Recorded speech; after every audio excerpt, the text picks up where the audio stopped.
प्रिय विद्यार्थियों, आज हम देखेंगे कि ऊष्मा भंडार के संपर्क में जब निकाय होता है तो उसके साम्यावस्था के लिए प्रतिबंध क्या क्या होते हैं।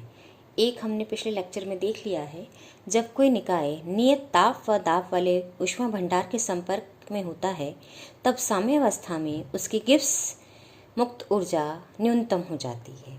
आज हम देख रहे हैं कि जब एक ऊष्मा भंडार के संपर्क में निकाय है, ऊष्मा भंडार का ताप नियत है और निकाय के लिए आयतन नियत है, तो उस स्थिति में हमें साम्यावस्था के लिए क्या प्रतिबंध मिलता है।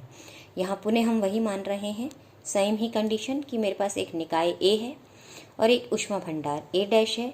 इन दोनों से मिलकर एक निकाय ए स्टार बनता है जो कि विलगित निकाय है। अब चूंकि ये विलगित निकाय है तो मुझे अच्छे से पता है जब ऊष्मा भंडार और निकाय में साम्यावस्था आएगी तो दोनों के ताप और दाब बराबर हो जाएंगे।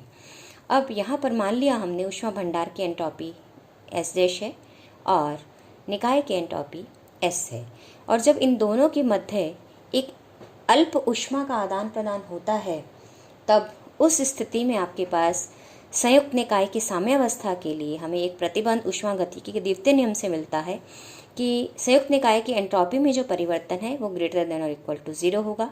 और चूँकि संयुक्त निकाय की एंट्रोपी निकाय की एंट्रोपी के परिवर्तन और भंडार के एंट्रोपी में परिवर्तन के बराबर होती है, इसलिए मैं लिख सकती हूँ delta S star is equal to delta S plus delta H dash should be greater than और इक्वल टू 0। अब हमने यहाँ ये माना है कि जो निकाय है वो भंडार से अल्प मात्रा में ऊष्मा ग्रहण करता है, तो भंडार अल्प मात्रा में ऊष्मा दे रहा है। क्यों? क्योंकि दोनों से मिलकर जो बना हुआ निकाय है वो आइसोलेटेड है, तो बाह्य वातावरण से ना तो ऊष्मा दी जा रही है ना ली जा रही है, तो जो भी अन्योन्य क्रिया हो रही है, जो भी प्रक्रम हो रहा है वो भंडार और निकाय के मध्य ही हो रहा है। तो एक ऊष्मा देगा तो दूसरा उतनी ही ऊष्मा को ग्रहण करेगा। तो चूंकि निकाय ने ऊष्मा ग्रहण की है इसलिए भंडार ने ऊष्मा दी है, तो इसलिए भंडार की जो एंट्रोपी में परिवर्तन होगा डेल्टा एस डैश, उसको मैं लिख सकती हूँ minus Q upon T dash के बराबर। अब ऊष्मागतिकी के प्रथम नियम से मैं जानती हूँ जो निकाय ने ऊष्मा अवशोषित की है वो किस काम में वो लेता है। एक तो उससे उसकी आंतरिक ऊर्जा में परिवर्तन होता है, दूसरा वो निकाय कार्य करता है। अब जो निकाय कार्य कर रहा है उसका मान होता है पी डेल्टा वी। अब चूंकि निकाय का आयतन नियत है इसलिए डेल्टा वी जो आयतन में परिवर्तन है वो 0 हो जाएगा, तो निकाय द्वारा किया गया कार्य जो भंडार पे वो कर रहा है वो मान हो जाएगा 0। अब चूंकि ये 0 है तो अब मैं यहाँ रखूँगी इसको, तो मुझे Q का मान मिल जाएगा डेल्टा ई के बराबर, और इस डेल्टा ई को मैं यहाँ रख देती हूँ एंट्रोपी में परिवर्तन वाली समीकरण में।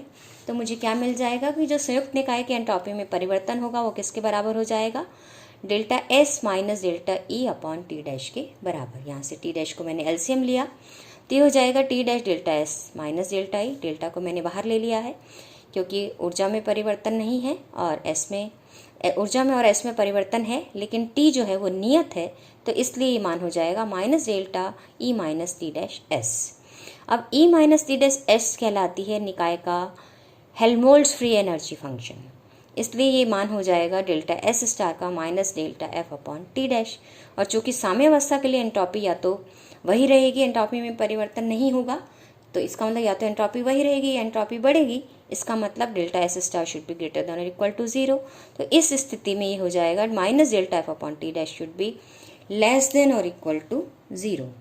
अब चूंकि ये हो जाएगा लेस देन और इक्वल टू 0, इसलिए जो हेल्महोल्ट्ज़ फ्री एनर्जी है यहाँ से अगर हम देखें तो ये मान जो मेरे पास आएगा इसको मैं लिख सकती हूँ कि जो minus delta F upon T dash है वो हो जाएगा ग्रेटर देन और इक्वल टू 0। तो यहाँ से मैं लिख सकती हूँ कि delta F upon T dash should be less than और इक्वल टू 0, या फिर मैं ये कह सकती हूँ कि जो डेल्टा एफ है वो शुड बी लेस देन और इक्वल टू 0 होगा, यानी जो हेल्महोल्ट्ज़ फ्री एनर्जी है वो मिनिमाइज हो जाएगी। तो मेरे पास साम्यावस्था के लिए क्या निष्कर्ष निकल के आया, ऐसे निकाय के लिए जिसका आयतन नियत है वो ऐसे ऊष्मा भंडार के संपर्क में है जिसका ताप नियत है, तो साम्यावस्था के लिए प्रतिबंध हो जाता है कि हेल्महोल्ट्ज़ मुक्त ऊर्जा जो निकाय की है वो न्यूनतम हो जाएगी। अब हम एक और कंडीशन देख रहे हैं कि नियत ताप का ऊष्मा भंडार है वो ऐसे निकाय के संपर्क में है जिसका आयतन नियत ना होकर दाब नियत है।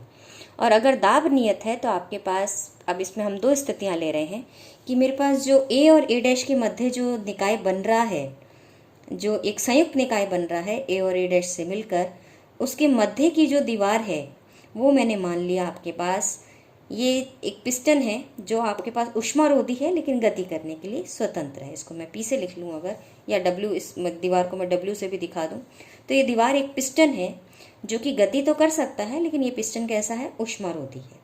और अगर ये दीवार ऊष्मारोधी है और पिस्टन गति कर सकता है तो आयतन में तो परिवर्तन हो सकता है, लेकिन ऊष्मा का आदान प्रदान नहीं होगा।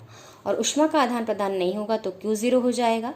तो जो फर्स्ट लॉ ऑफ थर्मोडायनामिक्स से मैं लिखती हूँ कि Q का मान delta E plus P D V होगा, उससे मेरे पास ये मान 0 के बराबर आ जाएगा क्योंकि Q का मान 0 है। तो या फिर मैं इसको लिख सकती हूँ कि दाब नियत है, इसलिए delta E plus P V is equal to 0 और E प्लस पी वी होता है एंथैल्पी, तो delta H is equal to 0, यानी निकाय की एंथैल्पी नियत हो जाएगी। अगर दोनों के मध्य ऊर्ध्वोष्म उपक्रम हो रहा है निकाय और भंडार के मध्य, तब एंथैल्पी क्या होती है, नियत होती है। किसके लिए एंथैल्पी नियत है, उस निकाय के लिए जिसका दाब नियत है और वो नियत ताप वाले ऊष्मा भंडार के संपर्क में है। तो इसके लिए अगर हम एंट्रोपी लिखें अब, तो चूंकि हम वही चीज़ मान रहे हैं कि निकाय ने क्यों ऊष्मा ग्रहण की है, किससे ग्रहण की है, भंडार से ग्रहण की है। और चूंकि हम ये कह रहे हैं कि ऊष्मा ग्रहण नहीं की जा सकती, क्यों नहीं की जा सकती, क्योंकि ये दीवार क्या है, ऊष्मारोधी है, तो Q का मान 0 हो गया है, इसलिए डेल्टा S का मान क्या हो गया, 0 हो गया। अब डेल्टा S डैश का मान 0 है, इसलिए डेल्टा S डैश का मान क्या हो जाएगा, डेल्टा S के बराबर हो जाएगा और delta S should be greater than और इक्वल टू 0 हो जाएगा। अब यहाँ से अगर मैं देखूँ तो इसका मतलब यहाँ पे जो डेल्टा S अगर 0 है, S डैश अगर 0 है, तो हम जानते हैं कि एंट्रोपी में बराबर और विपरीत परिवर्तन होगा अगर ये इक्वल टू 0 है। तो इसका मतलब अगर ये 0 है तो निकाय की एंट्रोपी में भी परिवर्तन क्या हो जाएगा, 0 हो जाएगा, क्योंकि Q 0 है। तो इसका मतलब डेल्टा S का मान भी क्या होगा, इस स्थिति में 0 होगा। तो ये हमें ध्यान रखना है। अब दूसरा प्रक्रम हम ले रहे हैं कि आपके पास जब प्रक्रम रुद्धोष्म नहीं है, और रुद्धोष्म नहीं होने का मतलब ये जो दोनों के मध्य निकाय और निकाय का जो ऊष्मा भंडार है उसके मध्य की जो दीवार है ऊष्मा पा रहे है और गति भी कर सकती है, तो ऊष्मा का आदान प्रदान भी हो रहा है और कार्य भी हो रहा है। तो हम ये मान लेंगे कि Q ने ऊष्मा ग्रहण की और भंडार ने ऊष्मा अल्प ऊष्मा दी। तो स्थैतिक पल्क प्रक्रम की जब हम बात कर रहे हैं तो ऊष्मा गति के प्रथम नियम से Q को मैं लिख सकती हूँ पुनः E plus P delta we. अब यहाँ चूंकि P नियत है इसलिए हो जाएगा delta E plus P we यानी डेल्टा H एंथैल्पी। अब यहाँ एंथैल्पी 0 नहीं होगी क्योंकि आपके पास Q 0 नहीं है, प्रक्रम रुद्धोष्म नहीं है। इसलिए जो भंडार ने ऊष्मा ग्रहण की है, ऊष्मा दी है, वो निकाय ने ऊष्मा ग्रहण की है, इसलिए भंडार की जो एंट्रोपी में परिवर्तन होगा वो delta S dash is equal to minus Q upon T dash, ये हमने पहले भी लिखा है। अब यहाँ Q को मैं किससे रिप्लेस कर रही हूँ, डेल्टा H से। तो डेल्टा S डैश का मान हो गया minus delta H upon T dash, इसलिए संयुक्त निकाय की एंट्रोपी में परिवर्तन जिसको हम लिखते हैं delta S star is equal to delta S plus delta S dash के बराबर। तो यहाँ S डैश का मान डेल्टा S डैश का मान मैं रख रही हूँ, ये हो जाएगा delta S minus delta H upon T dash. अब यहाँ से पुनः एलसीएम लिया मैंने टी डैश का, और चूँकि ताप नियत है इसलिए डेल्टा को बाहर ले लिया, तो ये हो जाएगा T delta H minus H। अब माइनस एन भी आप बाहर ले लेते हैं, तो minus delta H minus T dash S upon T dash, और H माइनस टी एस होती है पुनः गिब्स फ्री एनर्जी। और साम्य अवस्था के लिए डेल्टा S स्टार का मान ग्रेटर देन और इक्वल टू 0 होता है ऊष्मागतिकी के द्वितीय नियम से, इसलिए delta H minus T dash का मान लेस देन और इक्वल टू 0 हो जाएगा। इसलिए जो गिब्स मुक्त ऊर्जा है वो वापस पुनः क्या हो जाएगी, मिनिमाइज। तो वही रिजल्ट हमारे पास पहले आया था कि आपके पास जब साम्य अवस्था आती है तो निकाय की जो गिब्स मुक्त ऊर्जा है वो न्यूनतम हो जाती है। लेकिन यहाँ हम इस तरह से कहेंगे कि साम्य अवस्था में निकाय की एंथैल्पी में इस प्रकार से परिवर्तन होता है कि जो निकाय की गिब्स मुक्त ऊर्जा है वो न्यूनतम हो जाती है। तो ये था साम्य अवस्था के लिए हमारे पास किस प्रकार से प्रतिबंध आते हैं। जब ऊष्मा भंडार के संपर्क में निकाय होता है, ऊष्मा भंडार पर भी अलग अलग नियत कंडीशंस हमने लगाई हैं और निकाय पर भी अलग अलग कंडीशंस लगा के देखा है कि कौन कौन से ऊर्जा फलन मिनिमाइज होते हैं। तो नियत ताप और दाब पर हमने देखा कि आपके पास गिब्स मुक्त ऊर्जा में फलन मिनिमाइज हो जाता है, और आपके पास नियत आयतन पर आपके पास हेल्महोल्ट्ज़ फ्री एनर्जी मिनिमाइज हो जाती है। अब हम अगला ले रहे हैं कि हमने एक और चीज़ डिफाइन की थी, एक और ऊर्जा फलन डिफाइन किया था, रासायनिक विभव। और हमने देखा था कि हम उसको अलग अलग ऊर्जा फलनों के रूप में निरूपित कर सकते हैं, और वो मेरे पास कहाँ से आता है उसको आज हम देखने जा रहे हैं। तो मेरे पास अभी तक हमने जो निकाय माना उसमें एक ही प्रकार के अणु थे। अब हम मान लेते हैं कि ये जो निकाय है बहुत सारे सब सिस्टम से मिलकर बना है और हर सब सिस्टम में अलग प्रकार के अणु स्थित हैं। तो हम ये कह सकते हैं कि अब जो निकाय मेरे पास है वो बहुत सारे विभिन्न प्रकार के अणुओं का समूह है। तो हमने मान लिया जो निकाय की ऊर्जा है वो E है, निकाय का आयतन V है, और उसमें विभिन्न प्रकार के अणु, कितने प्रकार के अणु हैं? पहले सब सिस्टम में सारे अणुओं की संख्या कितनी है? N1 है। दूसरे सब सिस्टम में अणुओं की संख्या N2 है। इसी प्रकार हम आगे चलते हैं तो आरत सिस्टम में अणुओं की संख्या Nr है। तो इस प्रकार N1, N2, N3, N4, Nr तक के 8 प्रकार के घटक मेरे पास निकाय उपस्थित हैं जिसमें अलग अलग अणुओं की संख्या है। तो निकाय की एंट्रोपी क्या होगी? ऊर्जा, उसके आयतन और इन सब अणुओं की संख्या का फलन होगी। और अगर ये इसका फलन है तो किसी स्थैतिक कल्पक्रम में जब एंट्रोपी में परिवर्तन होगा तो एंट्रोपी में परिवर्तन मैं निम्न इस प्रकार से लिख सकती हूँ कि एंट्रोपी में परिवर्तन जब ऊर्जा में परिवर्तन हो और जब निकाय का आयतन और अणुओं की संख्या नियत हो। निकाय की एंट्रोपी में परिवर्तन जब निकाय के आयतन में परिवर्तन हो, जब निकाय की ऊर्जा और अणुओं की संख्या नियत हो। निकाय की एंट्रोपी में परिवर्तन जब आरत घटक के निकाय के अणुओं की संख्या नियत हो और बाकी सब में परिवर्तन हो रहा हो आरत घटक में, और बाकी सब अणुओं की संख्या क्या रहे? नियत रहे।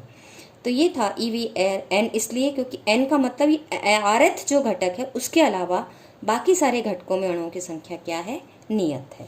अब हम इसको अगर देखें कि ये क्या क्या चीज़ें हैं, तो अब हम फर्स्ट लॉ ऑफ थर्मल, यहाँ अगर मैं इसको विस्तार करूँ कि del S upon del R का मेरा मतलब, NR का मेरा मतलब क्या है, तो प्रथम प्रकार के घटक में जब अणुओं की संख्या में परिवर्तन होता है तो एंट्रोपी में कितना परिवर्तन है, जबकि निकाय की ऊर्जा, निकाय का आयतन और निकाय के बाकी घटकों में अणुओं की संख्या नियत है। निकाय के दूसरे घटक में जब अणुओं की संख्या में परिवर्तन होता है तो एंट्रोपी में कितना परिवर्तन है, ये del S upon del N2 बताएगा। कब? जबकि निकाय की ऊर्जा, निकाय का आयतन, निकाय के पहले घटक, तीसरे घटक, अन्य घटकों में अणुओं की संख्या जब नियत है। तो इसका मतलब हम यहाँ डेल एस अपॉन जो डेल एन कर रहे हैं केवल उसके लिए, घटक के लिए कर रहे हैं जिसमें अणुओं की संख्या बदल रही है, और बाकी सबको हमने क्या माना है? नियत माना है। इसलिए संक्षेप में हम इसको EVN के रूप में दर्शा देते हैं। अंडरस्टूड है कि जिस घटक के लिए मैं परिवर्तन की बात कर रही हूँ वो नियत नहीं है, बाकी सब घटकों के लिए नंबर ऑफ एटम्स का मान कांस्टेंट है। अब ऊष्मागतिकी के प्रथम हमने देखा था कि अणुओं की संख्या अगर एक ही प्रकार के घटक है और नियत है तो DNR का मान 0 हो जाता है, और DS को मैं लिखती हूँ डेल्टा Q अपॉन T, और ये मान होता है DE plus PdV upon T के बराबर। तो यहाँ से अगर मैं देखूँ तो अगर V नियत है और N तो हम नियत मानते हुए ही चल रहे हैं, तब आपके पास डेल S डेल E का मान 1 अपॉन T के बराबर आएगा। कब? जबकि V और N नियत है। और जब मैं E और N को नियत मान लूँ तो ये इक्वेशन मुझे क्या देती है कि डेल S डेल V का मान P अपॉन T के बराबर हो जाएगा। तब इस स्थिति में अगर मैं चलूँ तो इसी प्रकार तुलना से मैं एक तीसरा घटक डिफाइन करती हूँ, क्योंकि यहाँ पर मेरे पास DS में 2 टर्म्स की बजाय तीसरी टर्म भी आ रही है जो कि अणुओं की संख्या के साथ परिवर्तन एंट्रोपी का दर्शा रही है। तो इसको मैं अब एक नए घटक के रूप में डिफाइन कर रही हूँ। तो म्यू का मैंने इस तरह से लिखा कि -T del S upon del N R, जब EVN क्या है? कांस्टेंट है, तो ये है किसके बराबर? म्यू आर के बराबर, और ये म्यू आर कहलाता है रासायनिक विभव। अब इसका मतलब अगर ये रासायनिक विभव है तो अब यहाँ मैं अगर मैं इसको पुट करती हूँ तो DS का मान मेरे पास क्या हो जाएगा?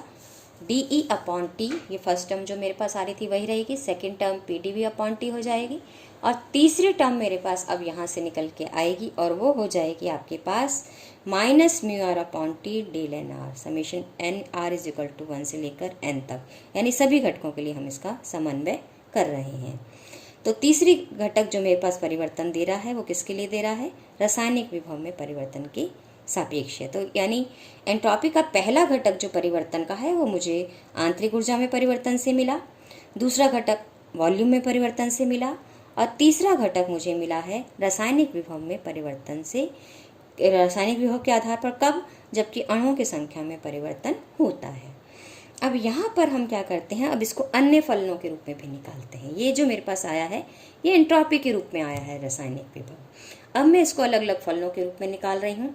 तो सबसे पहले मैं हेल्महोल्ट्ज़ फ्री एनर्जी के रूप में निकाल रही हूँ।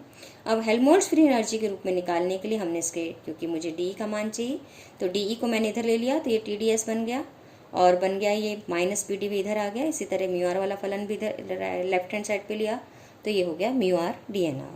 अब इसमें से चूंकि हम जानते हैं कि जो हेल्महोल्ट्ज़ फ्री एनर्जी फलन है वो हो जाएगा आपके पास F से रिलेटेड, तो F पर जाने से पहले एक रिलेशन मुझे यहाँ ही दिख रहा है कि E के साथ भी मैं इसको डिफाइन कर सकती हूँ। कब? जबकि मैं एंट्रोपी को शून्य मान लूँ, चेंज इन एंट्रोपी शून्य हो यानी S नियत हो, चेंज इन वॉल्यूम शून्य हो यानी V नियत हो, तो यानी ये दोनों टर्म जीरो हो जाएंगे। ये फर्स्ट टू टर्म्स जीरो होने पर म्यू आर मुझे साफ दिख रहा है किसके बराबर होगा, del E upon del NR के बराबर होगा। कब? जबकि S और V नियत है। तो आंतरिक ऊर्जा में परिवर्तन घटकों के साथ, इसकी अणुओं की संख्या के साथ परिवर्तन, ऊर्जा का अणुओं की संख्या के साथ परिवर्तन भी मुझे क्या देता है, रासायनिक विभव देता है। अब हेल्महोल्ट्ज़ फ्री एनर्जी के रूप में निकाल रहे हैं, तो -TS को मैं इधर ले आई हूँ, तो ये इस साइड मेरे पास बच गया है E - TS को मैंने इधर ले लिया है, तो ये बच गया है मेरे पास PdV। और क्योंकि ये फर्स्ट जो समीकरण मेरे पास है ये माइनस के टर्म्स में थी, तो ये यहाँ पे माइनस मैंने TS ले लिया है, तो ये बच जाएगा प्लस PdV। तो यहाँ से अगर मैं चलती हूँ, अब मेरे पास क्या आ जाता है कि यहाँ पे बच गया मैंने, अब मुझे इसको हेल्महोल्ट्ज़ फ्री एनर्जी में कन्वर्ट करना है। तो change in Helmholtz free energy अगर मैं देखूँ, क्योंकि हेल्महोल्ट्ज़ फ्री एनर्जी मेरे पास फंक्शन क्या होता है, E - TS होता है, और E अगर मैं change in Helmholtz free energy निकालूंगी तो मुझे क्या मिलेगा, change in energy -TdS - SdT, यानी 3 टर्म मिलनी चाहिए मुझे।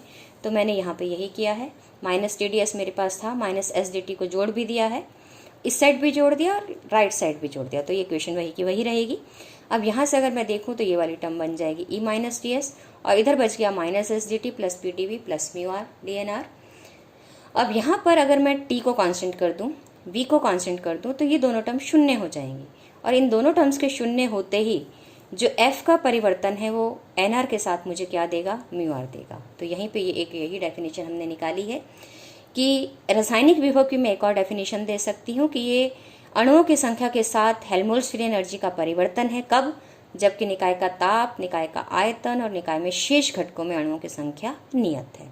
अब इसी तरह मैं गिब्स फ्री एनर्जी के लिए भी काम कर सकती हूँ कि आपके पास यहाँ पर गिब्स फ्री एनर्जी निकालने के लिए मुझे PdV यहाँ राइट हैंड साइड से मैं लेफ्ट हैंड साइड में ले आई हूँ, तो गिब्स फ्री एनर्जी में परिवर्तन के लिए मुझे एक VdP टर्म दोनों तरफ जोड़नी पड़ेगी।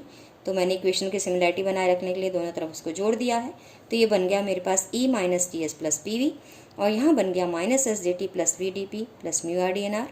तो ये वाली जो फर्स्ट लेफ्ट हैंड साइड पर टर्म है E - TS प्लस PdV, ये गिब्स फ्री एनर्जी है, तो ये DG बन गया। अब गिब्स ऊर्जा में परिवर्तन अगर मैं देखूं, अगर टेम्परेचर को मैं कांस्टेंट कर दूं तो TT जीरो हो जाएगा, प्रेशर को कांस्टेंट करूंगी तो ये टर्म जीरो हो जाएगी। तो फर्स्ट टू टर्म जीरो होते ही जो अणुओं की संख्या के साथ गिब्स ऊर्जा का परिवर्तन है वो मुझे क्या दे देगा, रासायनिक विभव दे देगा। तो इसके लिए मैं कह सकती हूँ कि लेकिन नियत क्या होना चाहिए, टेम्परेचर, प्रेशर और नंबर ऑफ एटम्स नियत होने चाहिए। कब? जिस घटक के सापेक्ष में परिवर्तन देख रही हूँ उस घटक के अतिरिक्त अन्य घटकों में अणुओं की संख्या नियत होनी चाहिए। तो गिब्स मुक्त ऊर्जा फलन के साथ भी मैंने रासायनिक विभव को डिफाइन मैं कर सकती हूँ। तो रासायनिक विभव को मैं गिब्स ऊर्जा फलन के साथ भी डिफाइन कर सकती हूँ, हेल्महोल्ट्ज़ फ्री एनर्जी के साथ भी डिफाइन कर सकती हूँ, इसको मैं आंतरिक ऊर्जा के साथ भी डिफाइन कर सकती हूँ, और इसे मैं एंट्रोपी के साथ भी डिफाइन कर सकती हूँ। तो ये 4 तरह की डेफिनेशन हमने दी है, लेकिन यहाँ हम ध्यान रखें कि हमने हर बार जो हमारी बाउंड्री कंडीशंस हैं वो अलग अलग हैं। एंट्रोपी के साथ है EVN यानी एनर्जी, वॉल्यूम और नंबर ऑफ एटम्स कांस्टेंट, उस घटक के अलावा जिसमें हम परिवर्तन देख रहे हैं। दूसरी बार है आंतरिक ऊर्जा में परिवर्तन जब S और V और N नियत है। तीसरी बार हेल्महोल्ट्ज़ फ्री एनर्जी के साथ है ये परिवर्तन जबकि TVN नियत है, और अगली बार ये है गिब्स मुक्त ऊर्जा में परिवर्तन जबकि ये TPN नियत है। धन्यवाद।